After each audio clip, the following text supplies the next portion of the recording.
నిన్న మొత్తం 40 మంది మావోయిస్టులు డీజీపీ శివధర్ రెడ్డి ముందు లొంగిపోయారు. శివధర్ రెడ్డి ప్రెస్ మీట్ పెట్టి వాళ్ళ నలుగురిని కూడా పరిచయం చేశాడు. ఆ నలుగురిలో ఇద్దరు ప్రధానంగా మీడియాతో అక్కడ మాట్లాడారు. సో ఇప్పుడు కొత్త వార్త ఒకటి బయటకు వచ్చింది. అదేంటంటే గణపతి కూడా ఆచూకీ దొరికింది. అతను నేపాల్లో ఉన్నాడు. అతను ఆరోగ్యం బాగాలేదు, నడవలేని పరిస్థితిలో ఉన్నాడు. కానీ అతన్ని కూడా పట్టుకొచ్చి సరెండర్ చేయిస్తే ఇంకా మావోయిస్టు ఉద్యమం అంతమైపోయినట్టుగా ప్రకటించవచ్చు. తెలంగాణకి అది పెద్ద ప్లస్ పాయింట్గా మారుతుంది. ఎందుకంటే ఇప్పటి వరకు టాప్ మావోయిస్ట్ లీడర్లంతా కూడా తెలంగాణలోనే సరెండర్ చేయించగలిగారు. అందువల్ల తెలంగాణ ప్రభుత్వానికి కానీ ఇటు శివధర్ రెడ్డికి కానీ మంచి పేరు, నేషనల్ వైడ్ మంచి పేరు వచ్చే అవకాశం ఉంది.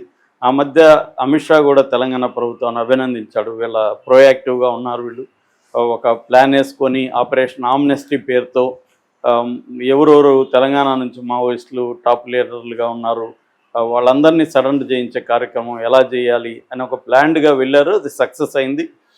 దాదాపు 580 మంది మావోయిస్టులు తెలంగాణ ప్రభుత్వం ముందు ఈ మధ్యకాలంలో సరెండర్ అయిపోయారు. ఇది చాలా పెద్ద రికార్డ్ అని చెప్పాలి.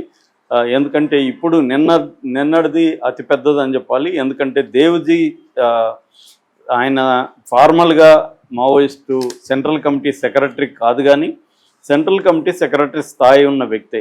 ఎందుకు ప్రకటించలేదంటే సెంట్రల్ కమిటీ సమావేశం అయ్యే పరిస్థితి లేదు కాబట్టి ఆయన్ని ప్రకటించలేదు. కానీ ఆయన యాక్టింగ్ సెక్రటరీ కానీ చెప్పుకోవచ్చు. అభయ్ పేరుతో ఆయన ప్రకటనలు ఇవ్వడం అవన్నీ కూడా ఆయనే చేసేవాడు. పైగా ఆయన పాలిట్ బ్యూరో మెంబర్ కూడా. ఆయన సరెండర్ అవ్వడం, అట్లాగే సెంట్రల్ కమిటీ మెంబర్గా ఉన్న మల్ల రాజిరెడ్డి అలియాస్ సంగ్రామ్, ఆయన దాదాపు ఆయనకు కూడా 75 76 ఏళ్ళు ఉన్నాయి. సో వీళ్ళిద్దరూ కూడా దేవజీ ఏమో 44 ఏళ్ళుగా ఉద్యమంలో ఉన్నాడు. మల్ల రాజిరెడ్డి ఏమో 46 ఏళ్ళుగా ఉద్యమంలో ఉన్నాడు. సో వీళ్ళు చాలా సీనియర్సు. సో వీళ్ళిద్దరూ సరెండర్ అయిపోయారు. అట్లాగే Telangana state committee secretary Chokka Rao, బడే చొక్కారావు అలియాస్ దామోదర్ అలియాస్ జగన్, ఆయన కూడా నిన్న సరెండర్ అయిపోయాడు. తెలంగాణలో ఇంకా స్టేట్ కమిటీలు ఎవరు లేరు. ఇంకొక ఆయన స్టేట్ కమిటీ మెంబర్ నూనె నరసింహారెడ్డి అలియాస్ గంగన్న, ఆయన కూడా సరెండర్ అయిపోయారు. సో వీళ్ళ నలుగురికి 90 లక్షలు ఇమ్మీడియట్గా డీడీలు ఇచ్చేశారు నిన్నని. వీళ్ళిద్దరికీ అంటే దేవ్జీకి 25 లక్షలు, తర్వాత మల్ల రాజిరెడ్డికి 25 లక్షలు, బడే చొక్కారావుకి 20 లక్షలు, తర్వాత నూనె నరసింహారెడ్డికి 20 లక్షలు, మొత్తంగా 90 లక్షలు డీడీ రూపంలో వాళ్ళకి స్పాట్ పేమెంట్ లాగా అప్పుడే ఇచ్చేస్తారు. అది కాకుండా ఉపాధి, తర్వాత వాళ్ళకి ఆరోగ్యానికి సంబంధించిన ఖర్చులు, వాళ్ళ కుటుంబాలకి భద్రత, ఇవన్నీ కూడా తెలంగాణ ప్రభుత్వం చూసుకుంటానని చెప్తుంది. సో అందువల్లనే వీళ్ళందరూ సరెండర్ అవ్వడం వెనక తెలంగాణ ప్రభుత్వం కృషి ఉంది.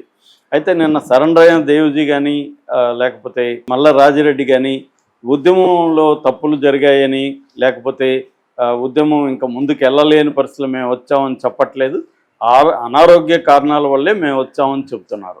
వాళ్ళు చెప్పకపోయినా అందరికీ తెలుసు ఉద్యమం ముందుకు పోయే పరిస్థితి లేదు, ఉద్యమంలో ఉంటే చనిపోయే పరిస్థితి ఉంది కాబట్టి, ఆల్టర్నేటివ్ లేదు కాబట్టి ఇంకా వాళ్ళు చనిపోవడమా సరెండర్ అవ్వడమా ఈ రెండే మార్గాలు ఉన్నాయి కాబట్టి సరెండర్ అయినట్టుగా అందరికీ అర్థమవుతుంది. కాకపోతే ఒక మల్లోజుల్లాగా ఉద్యమంలో చాలా తప్పులు జరిగాయి, 10 ఏళ్ళుగా తప్పులు జరుగుతున్నాయి, ఇవన్నీ వీళ్ళు మాట్లాడలేదు. ఎందుకంటే స్ట్రాటజిక్గా వాళ్ళకి తెలుసు, మనం ఇలాగ మాట్లాడితే మనల్ని కూడా ద్రోహులు అంటారు, రేపు ఇక్కడ మనం బతకాలి, తెలంగాణలో ఉండాలి అన్న ఉద్దేశంతో వాళ్ళు జాగ్రత్తగా మాట్లాడినట్టుగా అర్థమవుతుంది. దేవ్జీ అది అన్నాడు కూడా. నేను మీకు ఇప్పుడు సమాధానాలు డీటెయిల్గా ఇవ్వలేను, బ్రీఫ్గా ఇస్తే దాన్ని మీరు ఎలా వ్యాఖ్యానిస్తారో నాకు తెలియదు, అది నా రాజకీయ భవిష్యత్తు మీద ప్రభావం పడుతుంది, నేను రాజకీయాల్లోనే ఉండదలుచుకున్నానని చెప్తున్నారు. చాలామంది ఆయన అక్కడ జగిత్యాల నుంచి ఎమ్మెల్యేగా పోటీ చేయొచ్చు అని కూడా అంటున్నారు. అయితే అవన్నీ కూడా గెస్లే. ఆయనకి ఆల్రెడీ 60 ఏళ్ళు వచ్చాయి, 62 ఏళ్ళు అని చెప్తున్నారు. ఆయన ఇప్పుడు రాజకీయాల్లో యాక్టివ్ అయిపోయి వెళ్తాడా అనేది కొంత డౌటే, పైగా అనారోగ్యం అని కూడా ఆయన అంటున్నారు. ఏదేమైనా ఆయన ఏ రకమైన రాజకీయాల్లో ఉంటాడనేది చూడాలి. అట్లాగే మల్ల రాజిరెడ్డి కూడా మావోయిజం అంతం అవ్వదు అని కూడా ఆయన అన్నాడు. కాకపోతే ఈ రకమైన ఉద్యమం ఉంటుందా లేదా అనేది వీళ్ళు ఇప్పుడే చెప్పే పరిస్థితి లేదు. మేబీ పోలీసుల ముందు అన్నీ కూడా వాళ్ళు చెప్పలేరు. పోలీసులు కూడా వాళ్ళకి గైడెన్స్ ఇచ్చుంటారు, మీరు ఏం మాట్లాడాలి ఏం మాట్లాడొద్దు అనేది చెప్పుంటారు.